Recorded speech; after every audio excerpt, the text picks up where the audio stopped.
बेटा पाकिस्तान, भाग तेरा हिंदुस्तान, सुन ले बेटा पाकिस्तान, भाग तेरा हिंदुस्तान। जय श्री राम, जय श्री राम।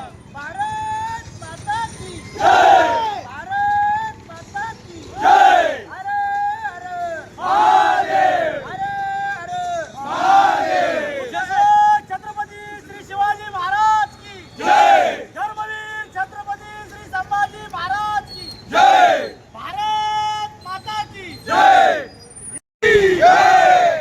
जय श्री राम।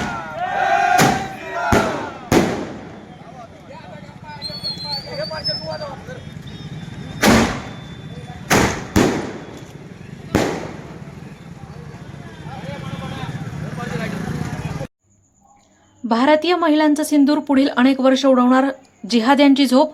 मिशन सिंदूरच्या यशानंतर अहिल्यानगरमध्ये सकल हिंदू समाजाच्या वतीनं फटाक्यांची आतषबाजी. काल दिनांक 6 मेच्या मध्यरात्री भारतीय सैन्यानं पाकिस्तानातील 9 आतंकवादी अड्ड्यांवर हवाई हल्ले करून अनेक अतिरेक्यांचा खात्मा केलाय. लष्करानं या मोहिमेला मिशन सिंदूर हे नाव देऊन पहलगाम येथे धर्म विचारून केलेल्या दहशतवादी हल्ल्याला सडेतोड उत्तर दिलंय. या सर्व घडामोडींमुळे भारतीय जनतेत आनंदाची लाट उसळली असून भारतीयांनी या कारवाईचं स्वागत केलंय. 23 एप्रिल रोजी जम्मू आणि काश्मीर येथील पहलगाम या ठिकाणी हिंदूंवर धर्म विचारून झालेल्या भ्याड हल्ल्यात 27 पर्यटकांचा मृत्यू झाला होता. या घटनेनं भारतासह जगभरात संतापाची लाट उसळली होती.